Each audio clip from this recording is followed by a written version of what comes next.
What's up YouTube, SNK Gaming here, welcoming you back to week 4 of the PMC, everyone. This week we're going up against Max, coach of the Maxximum Charizards, and we have his team here, and my team actually, and we see right off the bat, no Mega Charizard Y, which is huge, because as I discussed in my team builder, which if you've not watched already will be in the description down below, and you should definitely go check that out.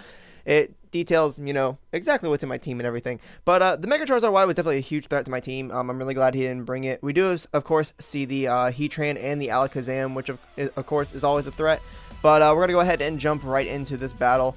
So I decide I'm going to lead Mew here, just because Mew was designed to be my dedicated lead. I can always U-turn out if the matchup is not favorable, but we lead Mew as he actually leads his Hippowdon, and I'm like, I could U-turn out of here, but I don't want to take Rocky Helmet damage just because I kind of need Mew. I don't need him as much anymore because there's no Mega Charizard Y, but I don't want him to take unnecessary damage, so I just hard switch out because I switch into Suicune, and I know Suicune can eat up Earthquakes for days, because he's, you know, physically bulky as mess.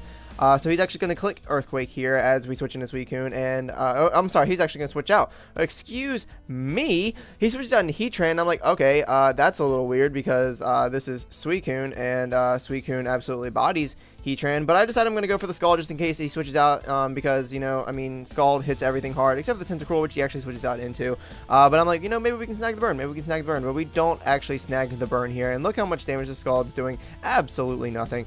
We don't snag the burn, but I'm just like, Grass Knot or Giga Drain is obvious, so I'm actually going to switch out into Mew here, I do believe, just because I don't want Suicune to take a lot of damage too early on, because he is pretty important to this team. He does a lot of damage. So I switch into Mew because he does have Earthquake. He does go for the knockoff, getting rid of our Choice Scarf, which is a little unfortunate, but it actually, you know, didn't play as much of a role as I thought it was going to. We take some Sandstorm damage there, but of course he does as well. But he's going to get some back with that Black Sludge, which is really unfortunate. But I'm going to click Earthquake here just because nothing on his team is immune to Earthquake now that he doesn't have the Mega Charizard Y. But he actually switches into Heatran here, which is weird. I guess, you know, obviously he didn't know that I was a physical Mew, so he was probably predicting a Psychic or a Psyshock, which is actually a good play from that perspective. But having the Earthquake that Heatran is pretty much done for now. You know, it's pretty useless. And I'm just going to stay in here in Earthquake still just because, you know, why not? Like I said, he doesn't have any immunity. So he's going to go for the Protect here as we click Earthquake, which is fine. He's going to try to get some health back, try to scout out what we're going to do. You know, and we're just going to click Earthquake again because, like I said, nothing on his team is immune to Earthquake. Of course, the Hippowdon's going to take it really well, which is actually what he switches into here. He switches out into the Hippowdon, and it's going to eat it up really well because, of course, it is a Hippowdon. It's, you know, it's a Hippowdon. It's bulky as mess. So it's going to take this Earthquake really well, but it's actually not taking it as well as I thought it was going to, which is where I started to get the hint that maybe this thing wasn't fully physically defensive, but I'm going to switch out, and I'm going to switch into Suicune just because, like I said, we can eat up Earthquakes for days. And he's going to go for the Earthquake here, and we're going to eat it up for days.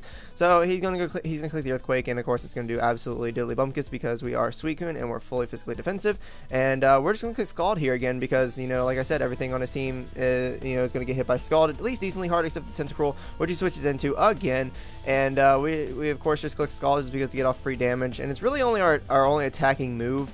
Because Ice Beam wasn't really useful this week, but we did snag the burn this time, which is huge because we are able to whittle down this Tentacruel, which is, you know, bulky as mess and really annoying, and I hate Tentacruel.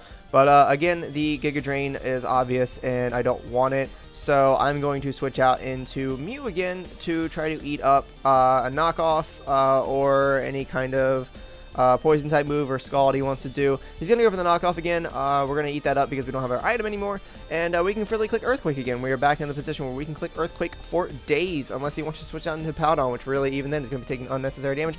But he is just going to stack off the Tentacruel here. Maybe he forgot that we had Earthquake. Maybe he just decided the Tentacruel wasn't really doing as much as he wanted to. I don't know his thought process there. I don't know. But I mean, Tentacruel, to be fair, wasn't really doing anything. So he's going to switch out to Alakazam here, which does outspeed Mew, but he's actually going to double out, which I was like, that's a little weird. But he switches out into Hippowdon, and I had actually switched out into Blissey to eat up whatever kind of Psyshock or Psychic or Shadow Ball this thing wanted to do. So I switched out into Blissey because I was like, we can eat this up for days. And I was like, oh, Blissey versus Hippowdon, he can't really touch me. So I'm going to set up my rocks here, get up some mid-game rocks. just kind of whittle down the Hippowdon, whittle down the Heatran a little more, maybe break the Hitmonlee's Sash, because if it is Sash, it could present some problems with that Unburden. But he is just going to click Earthquake, and we're going to eat it up decently well, considering Blissey isn't very physically bulky, but his HP stat is through the roof. And at this point, I was like, I'm going to click Grass Knot, because I put Grass Knot on this Blissey for the Hippowdon specifically. If it wasn't specially defensive, it did about 50%. But this is where I found out that it was specially defensive, because that is not 50%, ladies and gentlemen. I was like, okay, so this is more of a specially defensive Hippowdon, which is, you know, a little bit concerning for me, because I was like, I really didn't plan for a specially defensive Hippowdon. I kind of really only planned for a physically defensive Hippowdon. So I switch into Suicune here just because I'm like, okay, well, I mean, we can eat up Earthquakes for days with Suicune. Yeah, we can just keep firing off Scalds. Maybe we can land a burn. If he's Slack Off, that's a little unfortunate, because, you know, it's going to be a really long battle between me and this Hippowdon. But I was like, you know, we gotta bite the bullet. We gotta do it. We're down to 72 health, so I'm gonna rest up, because we are Resto Chesto. And we're gonna get back to full health, and then we can start firing off some Scalds and try to whittle down this Hippowdon, which is looking like more of a threat than I was anticipating. Because, like I said, I was not anticipating at all a special Hippowdon. I didn't even begin to calc that, really. I probably should have in hindsight, but he is going to rest up here, revealing that he is not Slack Off, which is big, because Slack Off, he could get back health and not, of course, be asleep. So we're going to fire off Scalds, and that's going to do a decent amount of damage, which is, it's making me feel better, because that's probably a 3-hit KO, as opposed to maybe a 4 or 5-hit KO, which I was expecting. But again, we are Suicune, and this is just a Hippowdon. But he's going to go for the Sleep Talk here and get Ice Fang, which is good for us, because that's not doing anything. I was a little nervous about the freeze hacks, but he didn't get it, so, you know, it didn't really matter. He is going to withdraw the Hippowdon here and actually just completely sack off his Heatran, which I guess makes sense, because Heatran wasn't really doing anything, because it's at so low health. I'm pretty sure he gets taken down with a Bullet Punch from Mega Sizzler, so it really wasn't doing anything. So sacking that off is probably his best play. And then I'm just going to keep clicking Scald, because, like, why not? Tentacruel's out of the way. He's going to go into Stoutland here, and I was like, okay, great. So if we Scald him, we might be able to get the burn and then neutralize the Stoutland, and we can take a Wild Charge or a Thunder Fang, whatever this thing wants to do. He is going to go for the Wild Charge there, and that's only doing about 35-40% to us, maybe 50%. But it's not doing much, and with the recoil damage and Life Orb damage, we're going to win this battle, because Scald is going to do a decent amount. We are not going to get the burn, though, and at this point, I was like, well, I can just switch out here, go into Mew, sack Mew, and then get a free switch into something. But he's going to switch out into Hippowdon here. As I switch out into Mew, I believe that's what I did. Setting up the Sandstream. And yes, I switch out. I'm going to switch into Mew here, just because, like I said, I was planning on sacking Mew. But it's a good thing that he actually switched out there, because Mew is a little more important to me than I thought it was going to be. So I actually just click Earthquake here, or just U-turn out. I'm so sorry. I U-turn out here just to get some momentum, because he is still asleep. And at this point, I'm like, I can switch into Suicune here. Even if he wakes up this turn, I can probably take him out with a Scald. So I can come in here with Suicune and at least try to take out this Hippowdon. So we are going to take some Sandstorm damage, but that's fine. He is still asleep, so he didn't wake up this turn, which is it's better for me. He's going to go for the Sleep Talk, and I believe he gets Rest here, which is that's best case scenario for us. He's not doing any extra damage to us. And so we do click Scald here, and I calced it, and this may have picked up the knockout, but it actually, he lived on like maybe 2 HP. And at this point, I'm like, oh crap, he woke up, but he went for Sleep Talk, not expecting to wake up, which is good for us. And at this point, I'm like, okay, I need to rest up here, but I also can't let this Hippowdon go for rest again. So I click Scald and take out the Hippowdon, but now we're really, really, really low health here. And I'm like, well, I mean, his physical threats are kind of, you know, done, except for Hitmonlee, which, you know, Garchomp kind of takes care of. So he's just in the Stoutland here, and I'm like, I can just rest here, or I can sack off this Suicune, but I'm going to click rest. But he actually goes to the Ice Beam, predicting the Garchomp switch, and I went for rest just in case we lived something or he doubled out or something. So we get Suicune back up to full health. So I'm like, okay, great. Like, he's asleep, but we can still switch him in on some physical moves. Like if the Hitmonlee proves to be a bigger threat later on.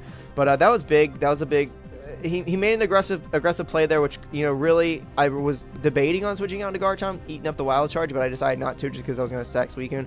But going to Mew here, and I decided I'm just going to sack Mew to this Wild Charge because Mew really doesn't do much for us anymore. The Alakazam kind of bodies it because we've already seen that Alakazam is faster than him. So I get a free switch in to whatever I want here as this Stoutland goes down into the Life Orb, and I actually switch out into Scizor because Scizor can kind of take care of everything else on his team.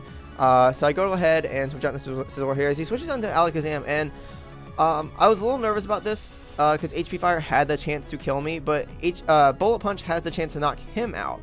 So I go ahead and Mega Evolve, and I'm like, Mega Scizor needs some kills. Mega Scizor needs some kills. So I go for the Bullet Punch here, and like I said, we did have a chance if we got a medium to high roll of knocking out this Alakazam, but we didn't, and he had a chance if he got a medium to high roll to knock out our Scizor, and he did. So we got the low roll, he got the high roll. He actually got a crit. I did not notice that while we were battling or while I watched this video earlier, but it's okay because we switch into Garchomp here, and Garchomp cleans up the rest of his team, even if this Alakazam is choice scarfed, because he's scarfed into HP Fire, which we quad resist. So we're going to go ahead and take out this Alakazam here, and his last mon is the Hitmonlee, which we know if he is not scarfed Jolly, we outspeed, and even if he is scarfed Jolly, I do believe we, you know, I don't think he can do much to us. So we're going to go ahead and switch into Garchomp and go for the EQ, and we outspeed, which is good, and we take out the Hitmonlee. So Garchomp picking up 2 kills towards the end there, and it was a really good battle. I was really nervous going into it with the Mega Charizard Y. I feel like if he had brought that, it'd have been a much closer battle, and you know, it wouldn't have. I wouldn't have had as much control as I had during the game. But definitely good battle, Max. His channel will be in the description down below. Definitely go check him out. He's a great guy, great battler. But thank you guys for checking out the video, and I encourage you guys to check out the channel if you haven't already. There's a ton of cool stuff over there. And if you enjoyed this video and want to show your support for the Washington Talonflames, go ahead and smash that like button down below. You know your support's already appreciated. But I'm gonna get out here, guys, and I'll see you all next time.